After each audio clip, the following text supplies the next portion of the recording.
Or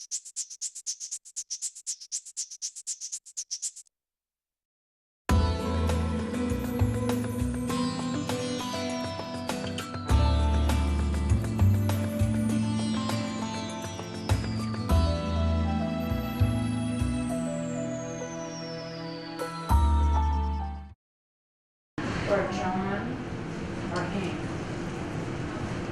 Welcome to Community Conversations on Death and Dying. Tonight we'll be focusing on the Die Local Law and the Missoula Community Foundation. I'm your hostess for tonight. Would anybody like to venture a guess as to who your hostess is? Anybody? Don't be shy. You already told me, so I won't. I already know. Hey Mary, who is she? Madam, look close enough.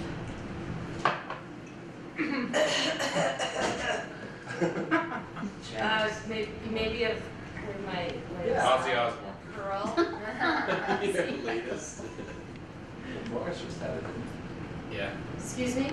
Did we have? Janice. Oh, Is you're there the a prize? lucky winner of a prize, but I don't have it with me, so you'll get it in the afterlife. You needed Bottle of some seven props, pepper Nancy. juice. I know, I do. I thought I'd have them on. So anyway, community conversations on death and dying, and our guest tonight is Meredith Printz. Meredith is originally from the Chicago area and went to the University of Illinois. And of course, like many of us and many do, visited Missoula, and here she is. And Meredith has a history of working with Missoula nonprofits and social justice and a special interest in local foods movement. And all of that came together when she began her latest dream job at the Missoula Community Foundation. So I'd like to hear more from you about what the Missoula Community Foundation is and where they came from and what you're currently doing. Great. Thank you, Janice. Thanks everybody for coming. And I look at these pants, they're fabulous. Pants and shoes, totally. And the shoes, it's all coming together. Did anybody have a cigarette? Wait till intermission. Anyway, so I wanted to give everybody a brief overview of what community foundations are in general and who we are as the Missoula Community Foundation and why are we part of this conversation on death and dying? How do we relate to that?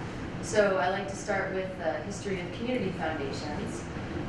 They started almost 100 years ago in 1913 in Cleveland, Ohio.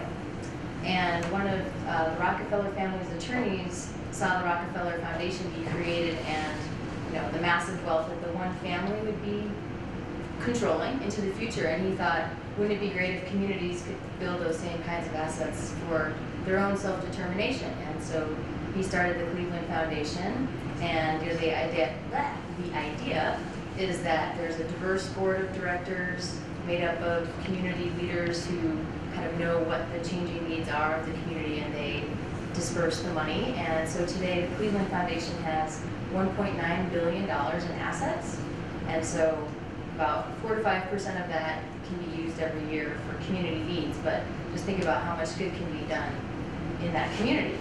And so the idea really spread throughout the U.S. and the world, and today there are about almost 1,700 community foundations throughout the world in 51 countries, and there are about 750 in the U.S., and we have 76 in Montana, which is amazing. We have more than one community foundation per county, and we all exist to benefit our community. Our tagline is "For the good of Missoula forever." And so, for example, I like to talk about the Fair Foundation, which is Eastern Montana. It's Forsyth, Angela, Ingomar, and Rosebud. It's 4 communities that are banding together with one community foundation, and what their community's biggest need was to keep their post office. And so they rallied the community and legislators, and they were able to save their post office. That was the greatest need there. Sealy Lake Community Foundation, they built the first community park, and I think just about everybody in town came out and helped to build it. And they're working on economic development and trying to develop their wintertime economy.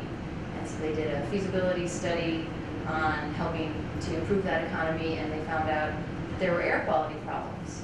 And they were able to pinpoint the problems to a trailer park that was right next to the school and inefficient wood stoves. And they were able to get a grant and replace those wood stoves. And because of the goodwill that they had built up by building a community park, they were able to come and talk to the folks, you know, who were in the trailer homes, and they had more credibility than maybe a government person coming. So, you know, Community Foundation can serve a lot of really cool roles in communities throughout the state. So bringing it here to Missoula, we started in 2000 as part of the Celebrate Missoula process. The Missoulian and some other businesses got together, about 200 citizens, to try to come up with a millennial gift for the community. And they decided on starting a community foundation with about $45,000 in assets at the time, and also about $26,000 in small grants that went to a lot of different community beautification projects, like the Blue Star Memorial at Rose Park. There's the bridge over Bancroft Pond behind the Patty Creek Market. There's some ice smoothing equipment up in the Rattlesnake, the projector for the Missoula Outdoor Cinema. So a lot of just niceties that you might not know how they came about, but they were brought about by the Community Foundation at its inception. And today we have an endowment of about $160,000, and we've given out grants of about $140,000 to about 70 different local groups. And what we like to focus on is what we call the community gems, or what makes Missoula a unique place to be. I wanted to come back to Missoula, you know, because of Mount Jumbo and Mount Sentinel and the Carousel and the Children's Theater and all these things. So that's kind of what we are here to kind of protect. We also have a scholarship program where we give scholarships to a student at each of the 5 local high schools, including Frenchtown and Sealy Lake. And it's students that may not get straight A's, they may not be the ones that are going to get all the scholarships, but they really need the help, and they want to stay in Montana. So those are kind of the kids that we target. We work with local community nonprofits and donors. It's kind of what we do. So our big leadership project, and I think something that makes us unique, is we're working on a trail called the Norman McLean Trail, which is going to stretch from the Rattlesnake here in Missoula to Sealy Lake, and we're working with the Sealy Lake Community Foundation on this. There'll be a 50 to 70 mile trail for hiking, biking, and equestrian use, and it honors local author Norman McLean and his brother's reported journey from Missoula to their cabin on Sealy Lake. So that's something we're working on with leadership. We also do public education about estate planning and plan giving, which is what tonight's topic is really about. We work with nonprofits, so we can be an advocate for nonprofits to donors. I mean, you all have different interests. You all care about different things, which makes you unique, and that's fantastic. So you might come to the Missoula Community Foundation with your interests. You might not know what organization or organizations would serve those interests, and I can help to tell you that. I am neutral. I don't, I like all nonprofits. I want to help everybody. So we can help you to match your interests with the causes that you care about. We can help nonprofits with plan giving and estate planning expertise. Plan giving can be complicated, and a lot of local nonprofits don't have the resources to know all about that. They're worrying about raising their annual operating funds, and they don't know about these complicated tools. So we can be a resource for them. We can give them grants, and we can be fiscal sponsors for new fledgling organizations that are just getting off the ground. We also help donors to give more efficiently. How many of you have heard of the Montana Endowment tax credit? If you've heard of it, raise your hand. Okay. So this is a fantastic tax credit. It's to encourage giving to endowments, and we are one of only 6 or 7 states in the country that has this tax credit. So you can give a gift to an endowment. Let's say so it's as little as $5,000. So of course you have to want to have $5,000. You have to have a Montana tax liability. But if you want to give a gift of $5,000 or more, it could cost you as little as $1,500 to make that gift. Once you take into account the 40% tax credit and your federal deduction. So So a tax credit, right, is when that just takes the discount right off the taxes you owe. thank you very much, Janice. Good deal. Sounds like a good Good deal. point. It's an excellent deal. And so most people don't know about that. So that's what we're here to do, is educate the public about this opportunity that we have out there for planned giving, where you can give to endowments for nonprofits, and you can give to existing endowments. We have about 25 nonprofits in town that have endowments, or you could start an endowment for a nonprofit. Then that gives them a steady income that they can draw off of every single year. So it takes the pressure off of their annual fundraising if they can have money coming in every year from an endowment. So That's so cool. it is cool. One other thing we can do for donors, if they're interested, is we can either help them to publicize themselves. They can have a fund called a donor advised fund, which is like a foundation, but it's much easier for a person to implement. Or they can be anonymous and they can give to us.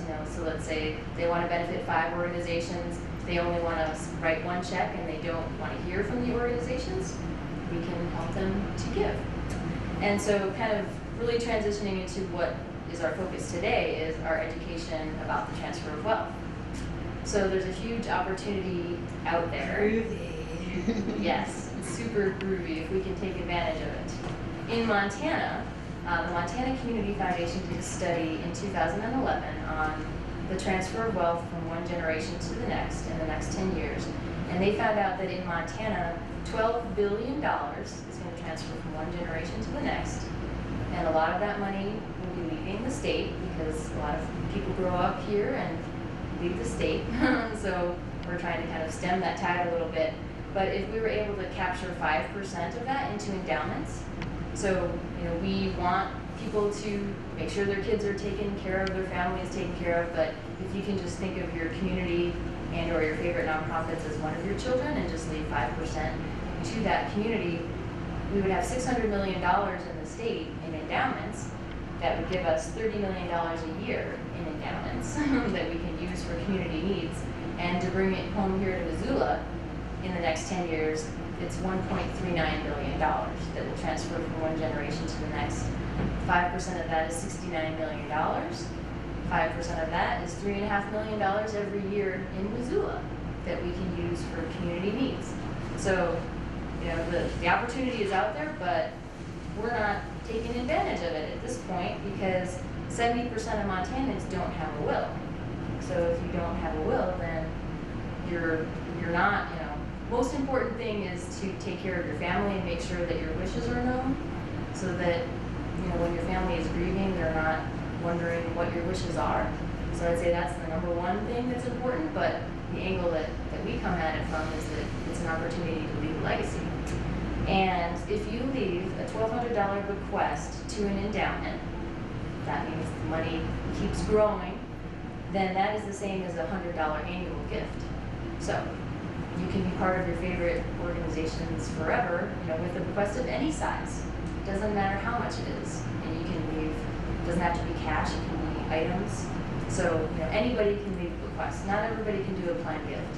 So we just need people to think about it. Think about it. Just think about it. And so I was doing some research on, what percentage of nonprofit revenues come from bequests right now, and it's 7%, which is pretty small. And we know that the potential is out there to be way more. And actually, and this was according to the Giving USA 2013 report, and they noted that in 2012, giving by bequest declined by 7%. So we're actually going in the wrong direction. So what we're trying to do is go in the right direction and just get people thinking about it. So the need is great. In Montana, we have very little in foundation assets. We're actually 47th in the nation, with assets of $669 million in foundation and endowment assets. That sounds like a lot of money, right? Oregon is 29th, and they have $4.5 trillion in endowment assets. So they have about $1.2 million per person in endowment assets. So think about the money that's available to the nonprofits in Oregon versus what's available here in Montana. So there's a huge divide, and Oregon is not even, they're 29th, so they're not even doing that well. So I think we can do a lot better here in Montana. So what I'd like to talk about is, my inspiration is this little town in Nebraska called Shipley. They have 376 residents. 60% of them have given to their local community foundation. Their endowment is $700,000, and they, at 4%, they have $28,000 a year for 376 residents. So they get it, you know, that they're planning for their future. And another inspiration is Fargo, North Dakota. They are about the same size. Yeah, they're far out. They've had a community foundation for about 50 years, and their endowment is $50 million. And they're the same size, and they're similar, they're a college town. So I think we can match Fargo at some point, you know. We've only been around for 10 years, so give us a little bit of time. So I just wanted to tell you all about what we're doing right now to promote awareness about leaving a legacy. And we have 2 events coming up. And the first is what Janice is helping me to promote here, which is the Die Local Ball. Yeah, Die Local. Right. Yeah. So, Groovy. yeah. So you buy local, why not die local? Buy local is so important here. People love to support their local farmers, ranchers, businesses, local nonprofits. So we just want to take that consideration, and we want people to leave a local legacy to their community. So we're having a fundraiser on November 9th at the UC Ballroom, and it's a costume party, and it's come as your favorite dead celebrity. And it could be a sports celebrity, it could be a musical legend, a Hollywood legend, a historical figure. You know, you don't have to go to a lot of trouble, but it's going to be a lot of fun. We're going to have a costume contest, a raffle with fabulous items, and dancing. We're going to have Blue Moon playing, some jazz. And the moon, groovy, groovy. Yeah. Janice can get up and sing. Yeah, Really loud. And then later in the evening, we're going to have a DJ with some danceable numbers. So it's going to be a really fun event on November 9th. We have an early bird discount of $45 for tickets until October 31st, so you got plenty of time to get your early bird discount. I wanted to quickly thank our sponsors that we have so far for this event. We couldn't do it without them. Hospice of Missoula is our premier sponsor. So groovy. They're- Hospice of Missoula. So groovy. We love them. UBS and Dale Woolheiser, the Montana Radio Company, Joanne McCormick, who is an estate planning attorney, Steve Darty, who's also an estate planning attorney, Norm Williamson, who's a CPA, MissoulaEvents.net and Missoula Indoor Ads, and the Missoula Independent, and more to come. And the second event that I wanted to tell everybody about is Willapalooza. So now we've raised awareness about leaving a legacy, we've got people excited, but now, how do they write a will? So that is something that we want to address at Willapalooza, a will and/or an advance directive. So this is going to be a free event at the Children's Theater on November 19th, and it's going to be from 5 to 8 p.m., and we're going to have estate planning attorneys. We're going to have Brian and Kathy Derry, who do kitchen table conversations, who talk about helping people with advance directives, and people will have little conversation tables, topic tables, depending on what your situation is and why you might want to be writing a will. And we'll have attorneys giving about 15 to 20-minute presentations. We'll have a checklist of what you need to think about. You can ask questions, and we just want to demystify the process of making a will so that people will do it for whatever reason they want or need to do it. And that is sponsored by Compassionate Choices. They advocate for care and choice at the end of life, and also the Children's Theater is sponsoring at this point. So that's all I had. So let's conversate. That's so groovy. That's such groovy information. I'm glad that you came by. Does anybody have any comments or questions about the Missoula Community Foundation?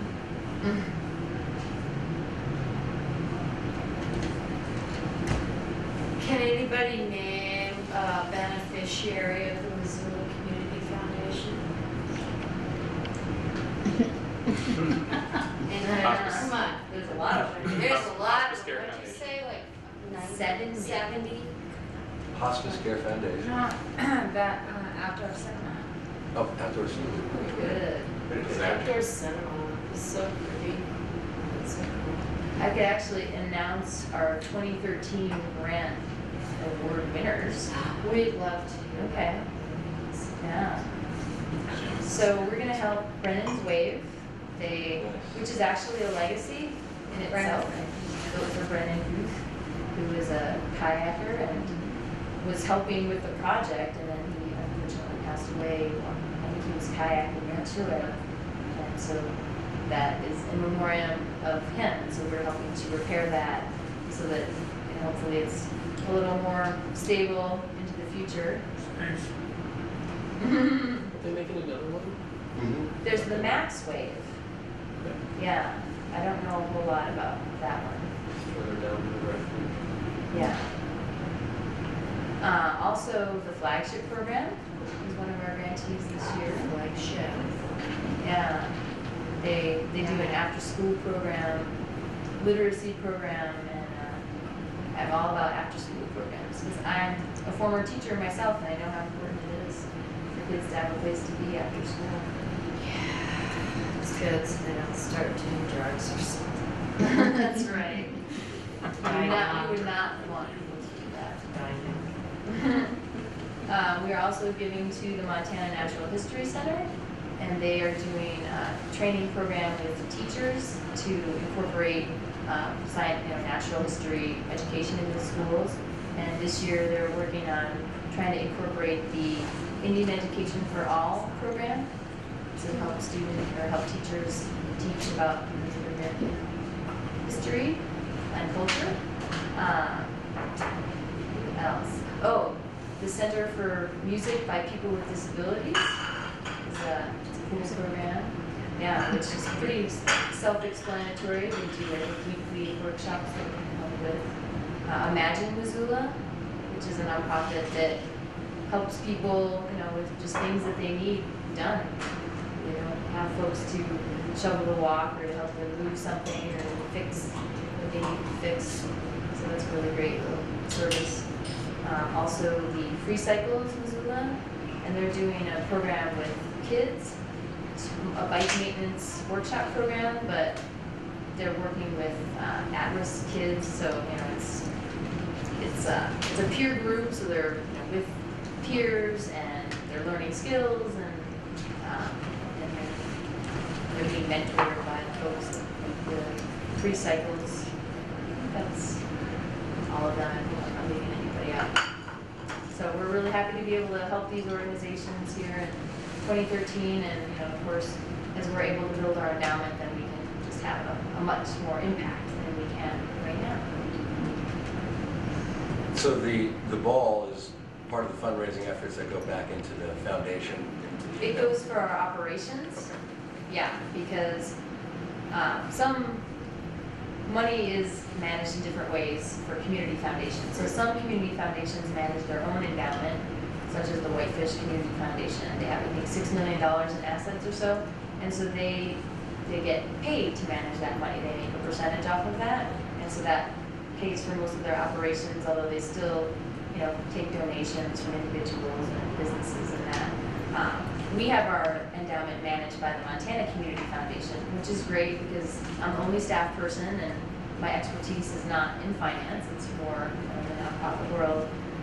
So that's great, and we don't have the liability, but we also don't get the fees.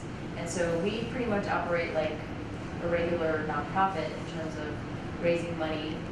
We are the beneficiary of a charitable remainder trust, which is a plan giving tool, which I'll kind of briefly explain. So it's a trust. A gentleman named Jack Fahey started this trust. He put some stock in there, and he was paid 6% a year of the value of that stock while he was alive, and he passed away in September of last year, and he designated 4 beneficiaries for the remainder, whatever was left over in the trust, and the money is invested and it grows, hopefully. We can't guarantee that, but we hope that that happens. And so the 4 organizations are the Humane Society, the Community Foundation, the Friends of Irish Studies in the West, and the Alliance for the Wild Rockies. So that shows just how diverse his interests are. And so, every year we're going to be getting $6,000 a year from that trust. So the more that we can do in building up those kinds of funds, and then that can help to pay for our operations. So the ball is to pay for our operations. So Jack Fahey was a pretty groovy dude because he kind of planned ahead and did that planned. So if I would have done that when I died, my money could have gone to like help some kids learn to rock and roll or something. Totally. So plan and so not very many people plan and do wills. They don't. Yeah. But you can make your money work for you. Like Mr. Fahey, he had to sell his stock to pay for his living expenses, and he had to pay a capital gains tax on that. And now that way, he put it in the trust. He didn't have to pay that. He avoided capital gains tax. He did, and he got a much better return. For the rest of his life, he was guaranteed that he would get the 6%. So it's good. It was good for him, and now that he doesn't need that money anymore, it's good for the organizations that he cares about or cared about. So it was a win-win situation. So how many people here have a will? Jason. Not even half. Not even 50%. Yeah. Not even me. I'm gonna wait till Willapalooza and I'm gonna learn and I'm gonna make a will. So Willapalooza sounds totally groovy. Where's this? Where's it gonna go down? It's gonna be at the Children's Theater in the lobby. The Children's Theater, and so when's this gonna happen? It's November 19th. November 19th, the Yeah. Missoula Children's Theater. Willapalooza? Willapalooza. And so they're the 70% that don't have their wills done, like I didn't, should maybe go down to the Missoula Children's Theater and learn a little bit more about leaving a little bit behind for the Missoula community. Yeah. But before that, they could have a great time. Yes, they could. Tell us how. At the Die Local Ball on November 9th. The early bird tickets, $45. Available at our website. Yeah, MissoulaCommunityFoundation.org. What was that? One more time? MissoulaCommunityFoundation.org. So I happen to know that you also generously helped sponsor some events for Festival of the Dead Yes, this year. yes. And so we can kind of segue out to a great bunch of events in the afterlife. My eyes got really bad. So we want to share this great calendar of events for the Missoula Festival of the Dead. Festival of the Dead happens on November 2nd. Man, it's groovy. 2013. And so we want to let you know that the first event coming up, man, is Friday, October 11th at the ZAC. And it is the group art show and fundraiser for Missoula Festival of the Dead, and it's going to be totally out there, far out, and amazing because they've got like 30 artists. Yeah, I know, I can't wait. Yeah, you've been there, man. Oh, wow. You know. Yeah. And so then we got Steamroller workshops to make your own Day of the Dead steamroller prints, and dude, it's so groovy, they drive over them with a car. And then there's shrine building workshops, so, you know, you could build a shrine to your favorite dead rock star named Janice, or Jimmy, or Jim, or anybody. You can do another shrine building workshop the next week, so check this brochure out, man, if you see it somewhere. And if you don't, you can go on Hospice Facebook. I don't know really what that is, but you can go there and find us. And yeah, and then don't forget that there's a Day of Good Death on Friday, November 1st. And finally, on the 2nd, there'll be face painting, and it'll be so groovy, and the procession, which is amazing for 21 years now in Missoula. Yeah. So do check out the brochure, check out the Facebook, and check out the Missoula Community Foundation. Yeah. And thank you all. Oh, wait, there's more dead stuff. The sugar skulls. The Sugar Skull workshops, yeah, and then also the Mike and Maureen Mansfield Library, in partnership with the Missoula Public Library, has a huge schedule of events. Also in October, Death, Dying, and the Afterlife. So totally check that out, man. That's at the University of Montana Mansfield Library. So. Is that a moment? No.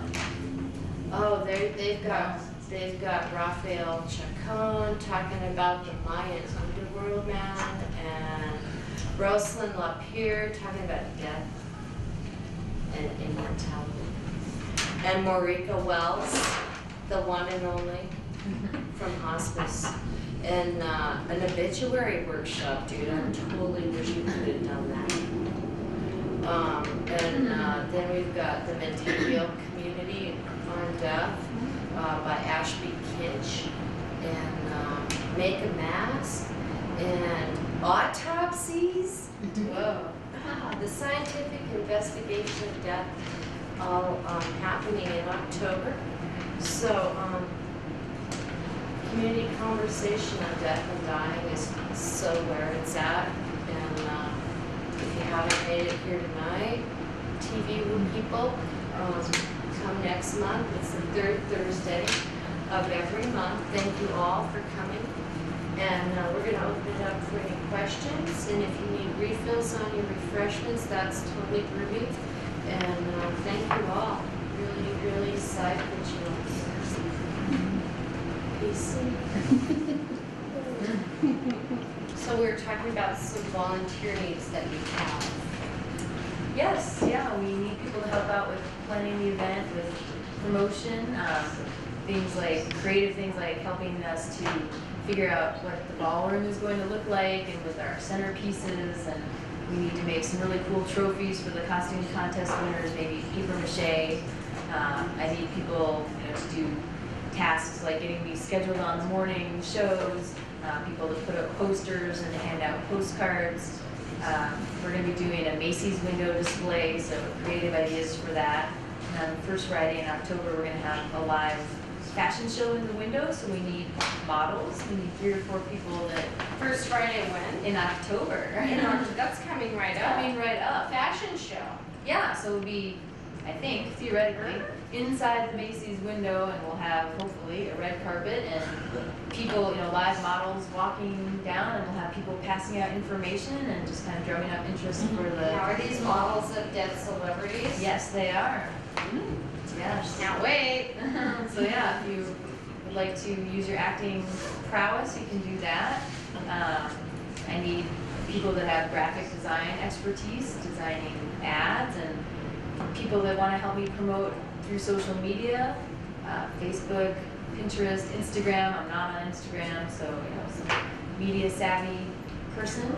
Got lots of different needs and fun, creative ways to get involved. Awesome. Well, I think Hospice of Missoula can help you out with that. We'll be in touch. That'd be great. Excellent.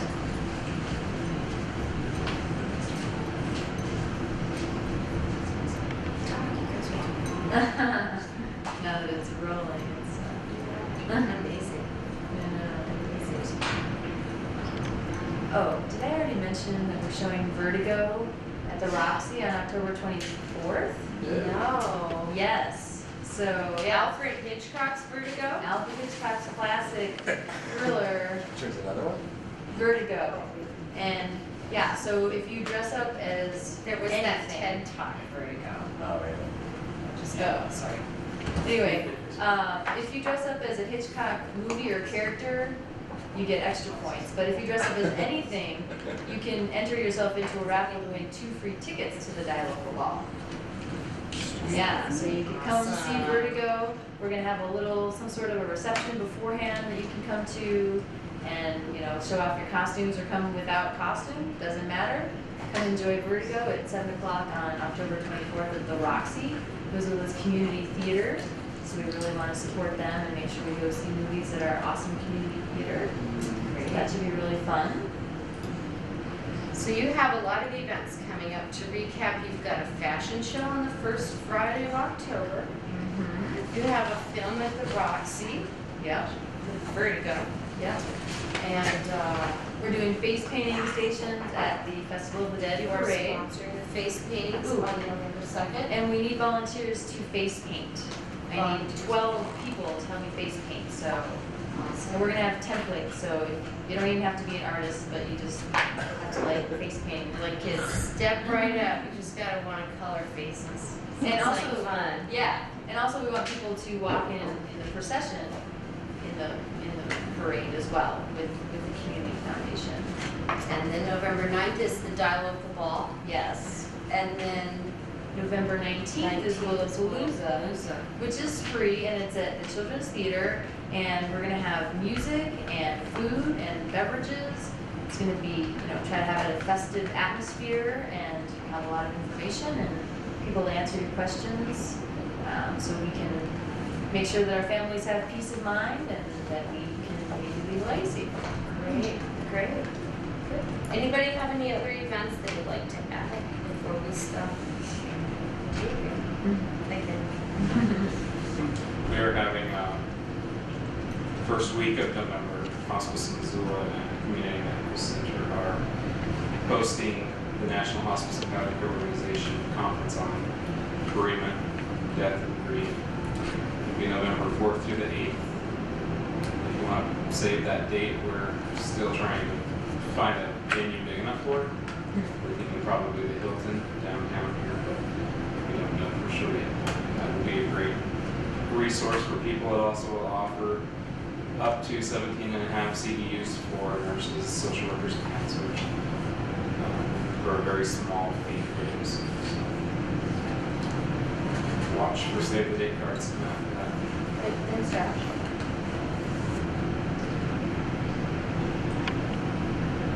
All right, thanks everybody.